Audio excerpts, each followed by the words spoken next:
أذكار الصباح. الحمد لله وحده، والصلاة والسلام على من لا نبي بعده.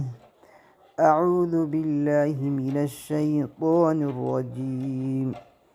الله لا إله إلا هو الحي القيوم، لا تأخذه سنة ولا نوم، له ما في السماوات وما في الأرض.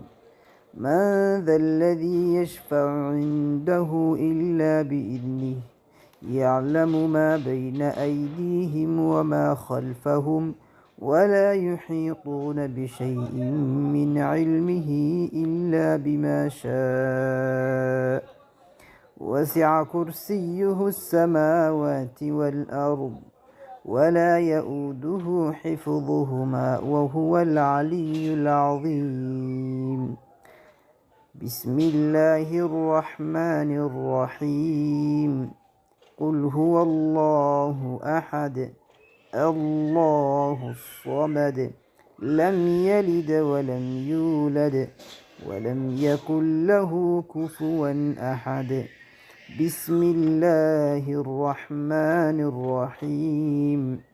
قل أعوذ برب الفلق، من شر ما خلق، ومن شر غاسق إذا وقب، ومن شر النفاثات في العقد، ومن شر حاسد إذا حسد. بسم الله الرحمن الرحيم.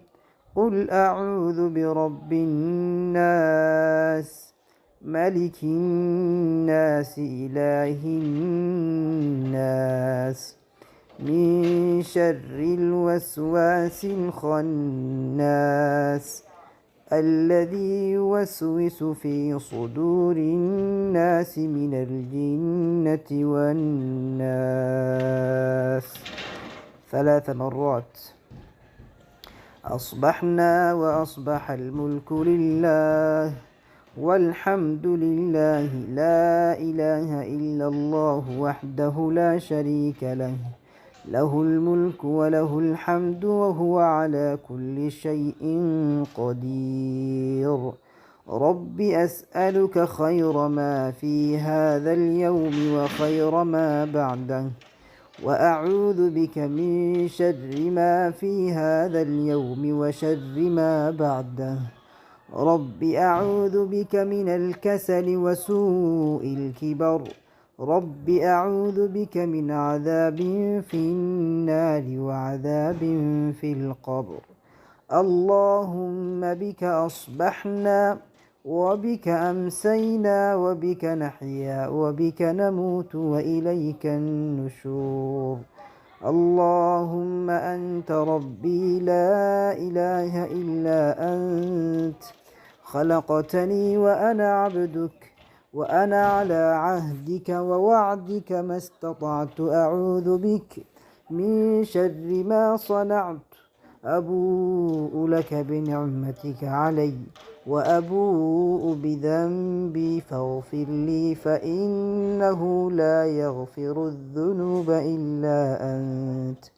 اللهم إني أصبحت أشهدك وأشهد حملة عرشك وملائكتك وجميع خلقك أنك أنت الله، لا إله إلا أنت وحدك لا شريك لك، وأن محمدا عبدك ورسولك.